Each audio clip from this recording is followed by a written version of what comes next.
And so then you would like walk up the stairs to get into the saucer part, I guess. And so we go and we walk in and nobody was there. The house was vacant. And all of a sudden we hear like a knocking. I know me. I'm like, oh my gosh. I'm out of there. My name is Kevin McIntosh, and this is The Closing Table, where we talk to experts about their experience in real estate all across the country. Let's go.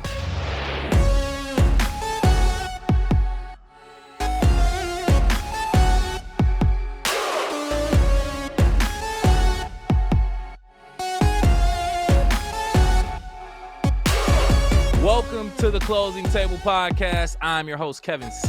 McIntosh, and joining us on this episode, we have another real estate professional representing her market. So we're going to talk to her about it. We want to welcome Liz Beal to the Closing Table. How you doing, Liz? I'm doing great, Kevin. Thank you so much for having me. Absolutely. Like I said, thank you so much for accepting our invitation to be here, Liz. Not everyone does, so thank you. Appreciate it. For sure. So let's start talking about you before we start talking about business and real estate. I always want to know who I'm talking to. So if you can, tell us who you are outside of real estate. Outside of real estate. Well, I am married to another realtor and he and I have a blended family. We have 6 children together, 2 of which are still at home. Thankfully, not all 6.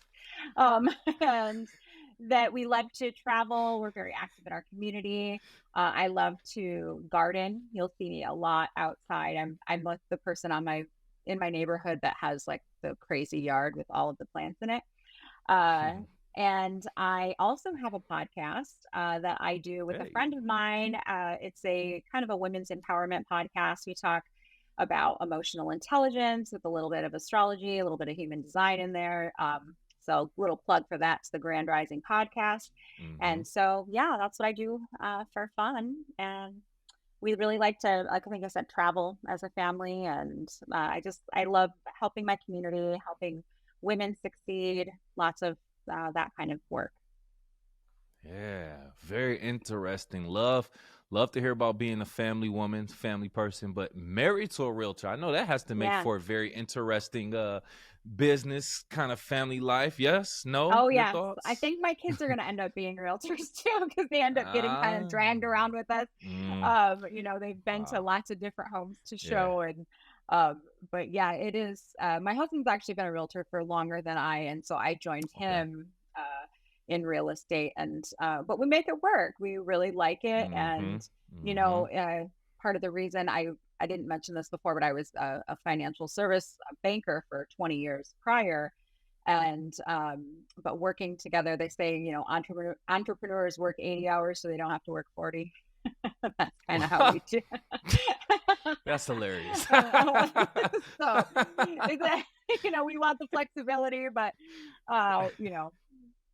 so we make it work though, and we're a good team. We each bring our strengths to the team. I do more of the listing side of things, and he works a lot with our buyers. But we trade off every now and then. Like if I have a good friend who's looking to buy, then I'll work with them, and so. That's interesting to have a team like that, and especially you. It seems like you both are working on, staying in your lane when it comes to your strengths or whatever you prefer. Like you said, one of you do the listings, one of you do the buying, and occasionally you'll switch, to kind of get your feet wet in both sides of the table. But yeah, completely understand. I would imagine being married to a spouse who's literally in the same industry you, regardless if it's in real estate or whatever, it has to make for an interesting conversation, interesting lifestyles, all of that. Yeah. It's funny that you mentioned you think your kids are going to be real estate. I literally was just talking to an agent who said basically they grew up with their parents being real estate agents or being being involved in real estate. He said, I didn't want to be a real estate agent at all. They took me everywhere and I didn't want to be there. But lo and behold, now they're a successful real estate agent. Yeah, you see what I'm saying? So all the time. It happens all the time. It's so interesting to hear that. So, okay, beautiful. Let's move forward and talk about your real estate business in general. Now, you already told us you spent 20 years as a banker prior to this. I know there's some connection there, but let's just talk about first how you became an actual real estate agent, like the actual decision making process that let me actually do this. And then just talk about your overall business model, your strategies that makes your business different. Well, I actually started we were on vacation in Florida back in 2017, and we were really getting into like scripting and visioning and manifestation and things like that. So we were writing down some goals that we had, and one of mine was to have more flexibility and more time freedom and be able to basically control my output, I guess, more. Yeah. And so we first started talking about that a little bit. And that was 2017. Well, it ended up 2 years later. I got pregnant with my youngest daughter, and at the end of that pregnancy, I said, I don't really want to go back to this 9 to 5 thing. So I was halfway through I completed the class. I just needed to go take the exam at that point, and I went and took it like 9 months pregnant, and the rest is history. I was able to stay home and kind of just have a real slow kind of ramp up, which was wonderful. Nice. And then, so my first year was a little slower, but I dove right on second year, and we've been doing great. It's been 5 years now. Good. I love to hear that. I love to hear that. And the whole fact that you just said something that sparked my interest when you mentioned it. But I love the fact that, you know, you get inspiration from different things. Oh, it was the fact you said you got, once you were kind of going through the pregnancy, you like, I don't want to go back to that. Yeah. I feel like we all went through that phase, specifically like at least during the pandemic. Oh, whatever definitely. you were doing before the pandemic, and if it changed during it, you're like, I don't want to go back to that. Let me figure something else out. But, you know, sometimes it takes that. It takes a certain life event for you to realize it's time for something different. I don't want to go back to doing that. Let me find another purpose. Let me reinvent myself. So I respect that. My girlfriend kind of went through that period also, you know, after she had our son, where she just wanted to do something different. So I completely get it. And obviously you've been successful. It worked out for you. So congratulations.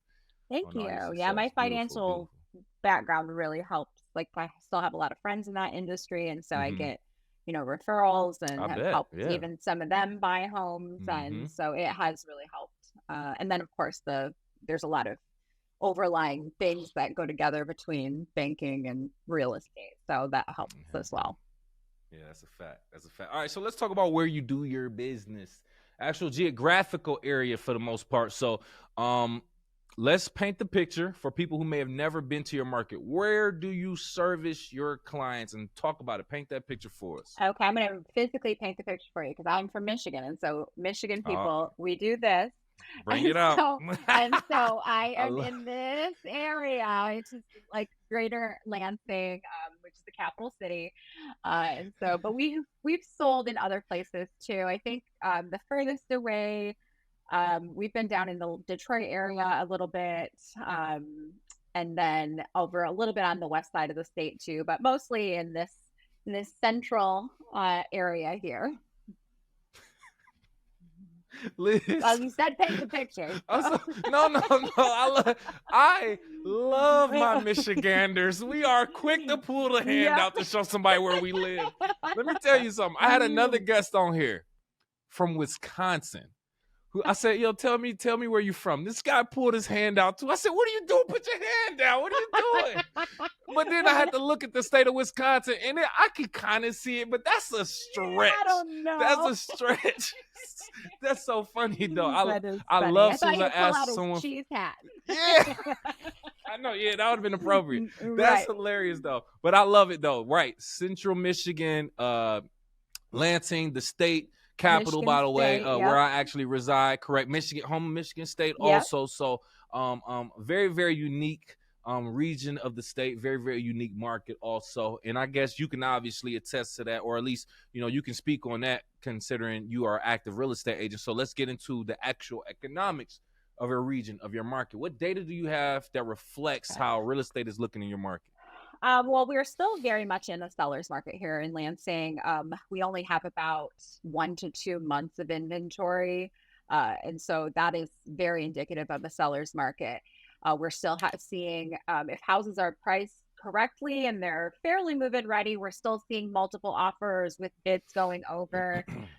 It's softening a little with the like we our personal best is like 50,000 over asking we had last year, but for the Not most bad. part, we're still seeing, but average home prices here is still very affordable. Right. Our average home price is between 150 and 200 for the most part. We still even have homes that are, for investors and things like that, under 100,000. And we have higher end homes too, but our sweet spot compared to a lot of other areas is very desirable, I think, for people who are still looking Mm-hmm. for affordable housing. Mm-hmm. First time home buyers, come here. This is where Yeah. it is. Trust me. Now, I Yes. always say this, I'm an advocate for it. Michigan, compared to the national averages in other states, very affordable. I mean, there are Yes. some other ones, even in the Midwest area. I'll say Ohio is reluctantly. I'll say Ohio, but but overall, like Michigan and specifically, I'll even say compared to Detroit, Lansing is a great area for first time home buy. It is. Very affordable. I mean, you'll get some 200, 250s in Detroit. You can probably for sure get lower, for sure, but the Mhm. condition will be a trade off. But in Yeah. Lansing, you can find a diamond in the dirt. You got to work You with the right definitely agent, though. you definitely can. And, we have Mm-hmm. a very interesting mix here because we have local government, we have the university, but we also have this strong manufacturing background that's really just very robust. And so it really provides a great mix of culture and diversity and just lots of things that are attractive to younger people looking to buy their first home. Yeah. I would agree. I would agree. Plenty to do too. Plenty to do too for Yeah. the young Yep. crowd. They were All right. definitely Considering you growing. have no, 100%. I've been here Hmm. for 7 years now, and even I've Okay. seen the growth. Not Yeah. from here originally, but still, I've seen the growth. And as I look more into real estate, I see the potential also. So no, well Yes. said. Well said. But considering your background in banking, now you're in real estate. Like you said, you still have those connections. You obviously still have the knowledge and expertise. Let's talk about you applying that knowledge and expertise from banking into real estate. Any situation you've been in with a client where it was maybe, I don't know, some sort of challenging situation with a client that maybe your expertise in banking kind of helped solve? You have any situation like that you can talk about? Yeah, actually, I just sold my first, I don't want to say hoarder because I feel like that's like kind of a derogatory term, but they'll say a collector of many things. Okay, it was Oh, yeah. my friend's father who passed away. I knew it was going to be a very challenging house to traditionally list and sell. And so really I had to find a buyer. And then the buyer had to do some kind of navigating to get some specialized financing to be able to even finance the property. And Mm-hmm. so I was able to help with that. I helped actually even coordinate a huge sale that we ended up having where people came. It was over several days and kind of bought a lot of the things that were there. We negotiated the buyer even taking on some of the stuff that was left and just handling it himself. So I think just my knowledge of financing and working with lenders. In fact, he had to switch financing in the middle of the deal because the appraisal was like, oh, there's some things here with this house, obviously, Right. that are not going to pass. And so we had to end up kind of navigating through that. But at the end of the day, my friend who also was living in Italy and had lived there for many years, she was able to get out from under the house, and the buyer was happy and is fixing it up and restoring it into its former glory, which I always love. If you can see the bones, see the charm in something, and commit yourself to, because it was a big project. I mean, it was Yeah. a lot Yes. of stuff. So yeah. Yeah. I'm glad you started off with that disclaimer about the hoarding situation. River. Cause I mean, we don't want to hoard shame or anything like that. No, I no, no. completely understand. But one thing, it was interesting, if I'm not mistaken, what you said. You said as the seller left, they left some of the items. Just in Hmm. general, it's like if you're going to keep these items, why leave them? Like I don't know. I just didn't I don't understand Well, that. Was this like, was her why father, and leave her them? father had passed away, Oh, and so he was the one that was the collector of things, and so oh, it was okay. just nice Sentimental to be value. able to Yeah. have a to find somebody that was willing to take that on, because not many people would be willing to, Yes, yes, and yes. just able to. I mean, I think the whole process was like 6 or 7 months from the time we started talking to getting to a closing, but lots of problem solving along the way that needed to Yep. happen. I would say Okay. that's one of my strong suits. Thank you. Thank you for Yeah. clarifying that, clearing that up, adding that perspective. I appreciate that. Because, like, it wasn't coming from a negative mindset, just out of curiosity. Why would you do that? But I'm so glad that you clarified that. Yeah. There's sentimental value for that, but it still takes someone. You can't just find any buyer in that situation. You would have to do a No, little bit of digging to very, find someone who can yes, work with that. Yep. Yep. exactly. Well done, Liz. Well Well, thank done. you. You you also have experience in probate. Yeah. Probate is a situation that can get very, very tricky. So just talk about, I know in general probates are tricky. Talk about one of your most challenging or even one of your most recent probate situations that you kind of help your clients wiggle out of successfully. Um, I actually had a girl reach out to me on Facebook, and this wasn't even something I was directly involved with a sale or anything, but I felt really good about it because I was able to point her in the right direction. Her mom was very, very ill, and Mm-hmm. the house was in disrepair. And she wanted basically some options of how to even start to navigate it. And I'll say, first of all, I'm not an attorney. Mm-hmm. This is not legal advice, but I at least was able to get her set up with her mother's bank, was a local community bank. I had a contact there. I was able to get it set up so that she could take her mother in and get power of attorney and different things set up. And then I told her what the next steps would be, when her mother did pass away, what she would have to do. Um, I liked people to avoid probate if possible, because I always Yeah. say probate is like suing yourself and losing. Um, but it's, so if you have a trust, that's the best way to go.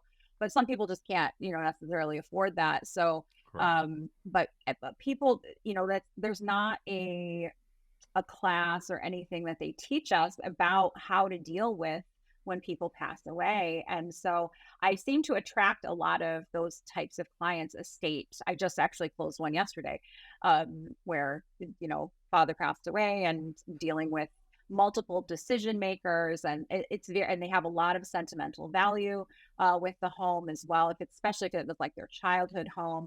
And then when you have multiple people involved, you're talking of people, one person's going to maybe feel a certain way and one person's going to Yeah. feel a different way. And so navigating that and just, getting people on the same page, and, at the end of the day, we're all working towards the same goal. I think that's really the most important thing.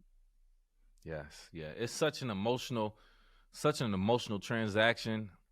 I mean, situation. The transaction itself is already like high Yeah. emotions, emotional roller coaster. And then to throw in a situation that's unfortunate like that, you have to play the role of more than just a real estate agent. Oh, You have to put absolutely. on your hat as someone who can read the room, someone who's emotionally intelligent, socially aware, that type of situation. So it's good that you have great knowledge in probate, but you're also very socially aware, socially intelligent also on how to handle those emotions. So good, Thank you. good, good job.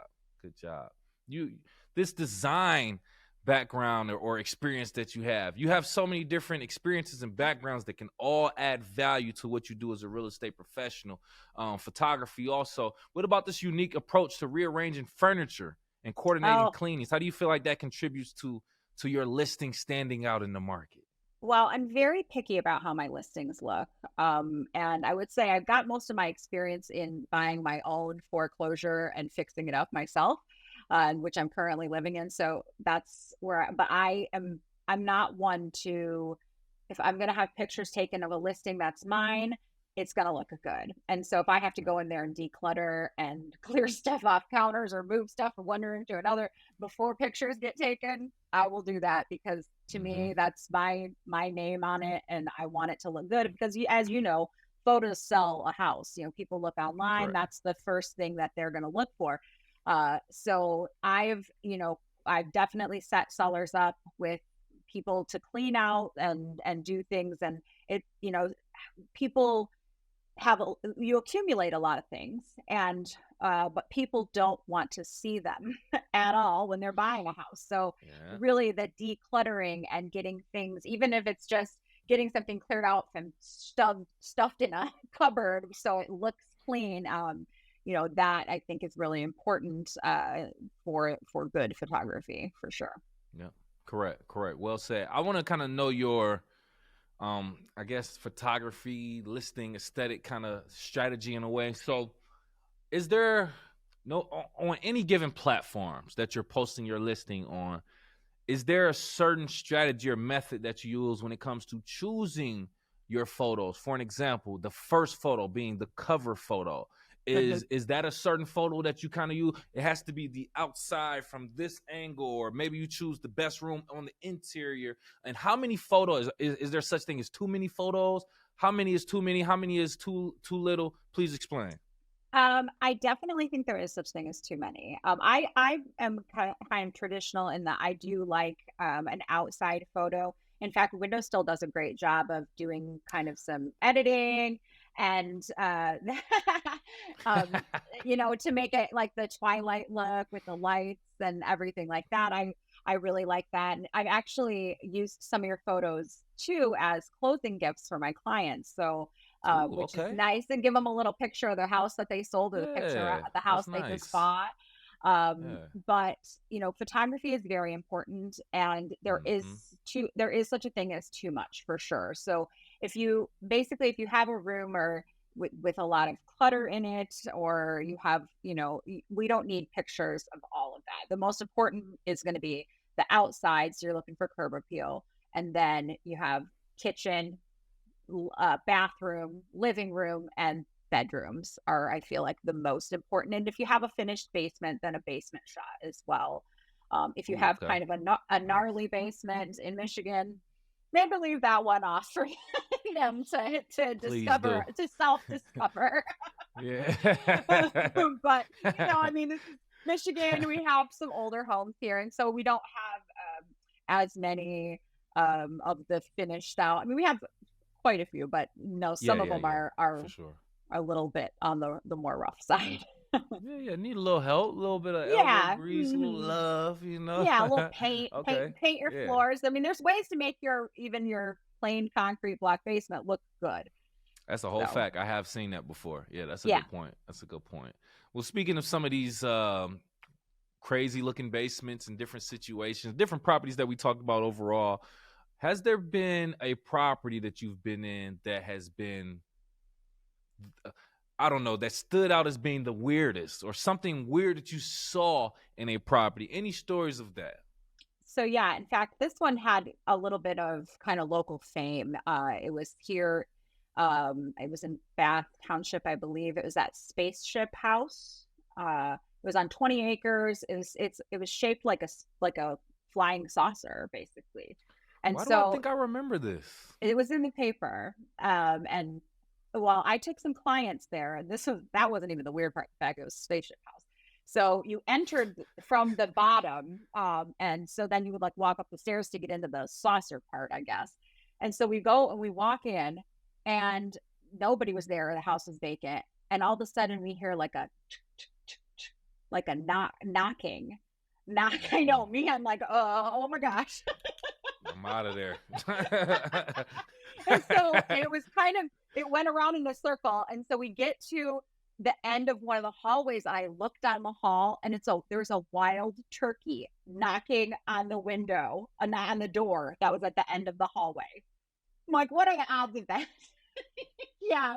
I like wanted to get a better look and get a picture if I could, but by the time I got down there, he had taken off. But I would have took off. That is what kind of random situation is that? Thankfully, there Oh was my glass, goodness. between us, but the knocking was a little. My client did it right on the property. It was a little too much, I think. I bet. I bet. Whoa! I thought you were gonna end it with, yeah, it was a spaceship house, Yeah, but then you went flew into away. yo. that is way too many things, too many unfortunate or events that I would not expect all in once. But okay, yeah, I love asking that question because there's so many different homes in the world. People have to get in them. People have to get out of them. So there is an agent involved in most cases. And you see a lot of homes in the community. While we sometimes just drive by some of these homes that stand out, that looks crazy, that might be all Michigan blue or might have a bunch of statues and gargoyles on the front or have the whole driveway blocked off and say, do not enter. Some agent is actually selling that house or helping someone purchase that house. So I always like to get that type of information from agents because everybody has that. Every community has a home or two that kind of stands out. And you want to know what's going on in there. So thank you for sharing that too. I will say too about those homes. There's a balance of people who are always thinking about how much is my home going to be worth on the market when I finally do sell it. And then there's those that are like, you know what? I just live here. I'm going to make it what I want it to be. Yeah. And I'm going to paint it, all black with, red and green and who knows, or, have all these statues in the yard. That's just my thing.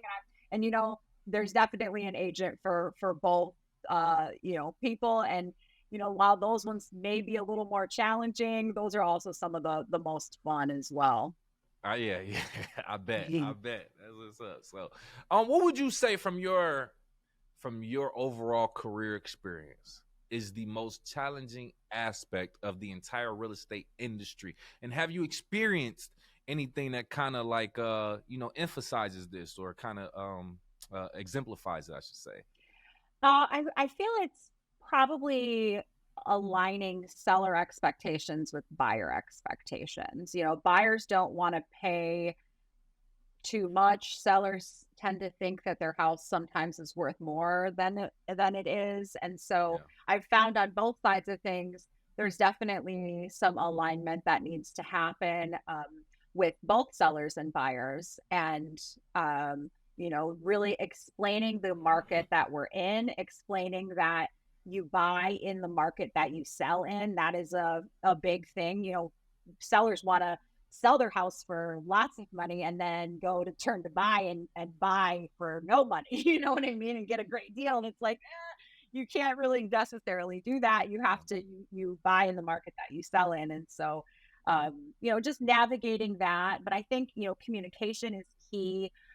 Really letting people know what to expect from the beginning. We have a packet that we send out to our buyers and our sellers at the beginning that walks them through the whole process, that kind of gives them common questions that could be asked.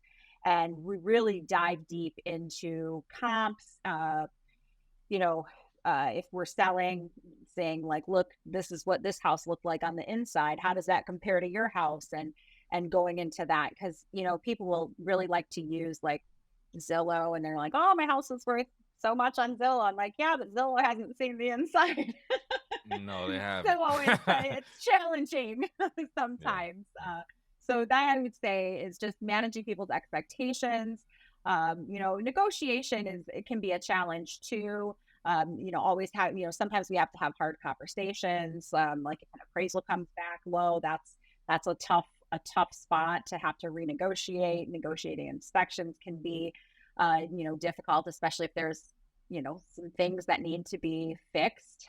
Because I've found that people, when you live in a place for a while, deferred maintenance happens. And so people can get very offended when you're telling them things that are wrong, with their home. They're like, oh, I did that myself, or I fixed that myself. And so it can be a challenge, I think, sometimes. But I do a good job, I think, of navigating that for both my sellers and buyers. Yep. I would say so too. Something that you said I want to kind of clarify and or add on to: you buy in the market you sell in.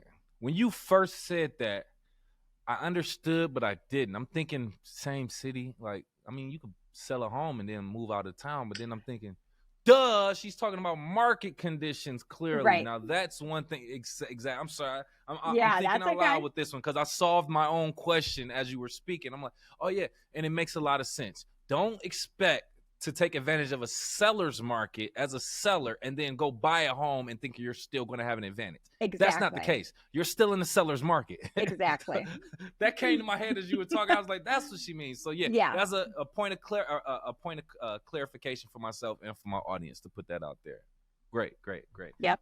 So let's end with some type of motivation, Liz. Can you please share with us a movie, book, quote, philosophy that you live by, maybe shaped your life personally or professionally, that you could share with us?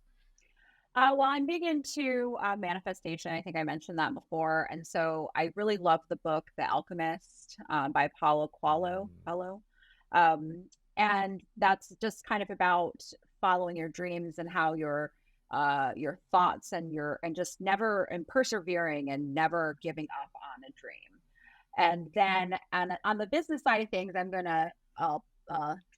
I like The One Thing by Gary Keller. Oh my God, that's like Keller the third Williams time. agent. Oh wow, yeah, I got to get that book. It really drives home how most of our results come from about 20% of our effort. We think that it's, this huge thing we have to do, but it's really a very small, deliberate thing that we do, discipline every single day, that's really driving most of our business. So, I mean, in real estate, we say we get, 80% of our business from 20% of our people. Yep. And so the 80-20 rule is very there it is. Prevalent. So both of those books are great. No. This is literally probably, I want to say, the third time this week that book has been brought up as a reference for that question.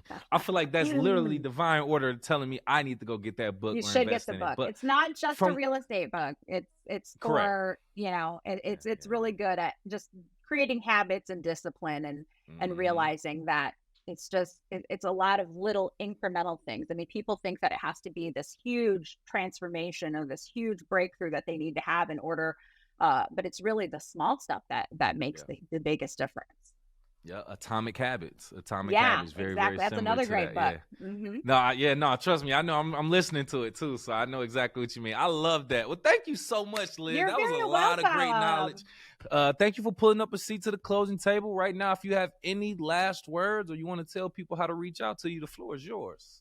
All right. Well, my husband and I, we own Vibe Living Real Estate Group. We are with Keller Williams here in Lansing.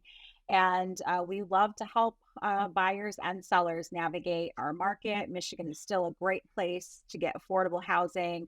Lansing's got a lot of great things coming up on the horizon. We're doing lots of huge development downtown. We're redoing our City Hall. We're putting some more event spaces downtown. It's really trying to bring it into this century. Lansing is always kind of an agricultural / manufacturing town, and we're seeing a big evolution with moving forward and a lot of the development and stuff that's going on downtown. So if you can handle the snow, we used to say we had 2 seasons, winter and construction, but it was not. That was depressing. I know. But I will say, though, over the last several years, it's been more mild. Our winters have gotten a little bit more mild. That's a fact. And That's a fact. I think, people, whenever I tell them that Michigan's a great place to live, I mean, Michigan is an absolutely beautiful state. We have, so much fresh water here. We have just beautiful scenery up north and all around, some great cities in Grand Rapids and Detroit and Lansing, I would like to say, is a close third there. And we just have a lot of stuff going on, but people always are like, it's cold. So, it kind of is sometimes, but you learn to embrace it a little bit when you live here, and there are definitely things to do during the winter. Yeah, absolutely. Well said. I couldn't have said it better myself, Liz. Thank you so much for pulling up a chair. We appreciate it. For our YouTube audience watching right now, if you've gotten to this point in the video, do us both a favor and hit the like button, please. Make sure you also subscribe and share the content. And if you are listening on Apple, Spotify, or any other podcast platform, please do the same. Give us a like, give us a 5-star rating, and also share the content and subscribe. Hey, Liz, I want to leave our audience with a question before we get up out of here, if you don't mind. Okay. I gotta ask you, audience, when you did move or sell your property, what was the hardest possession or feature for you to let go of? Don't tell us now. Leave it in the comments below. Besides that, I'll talk to you next.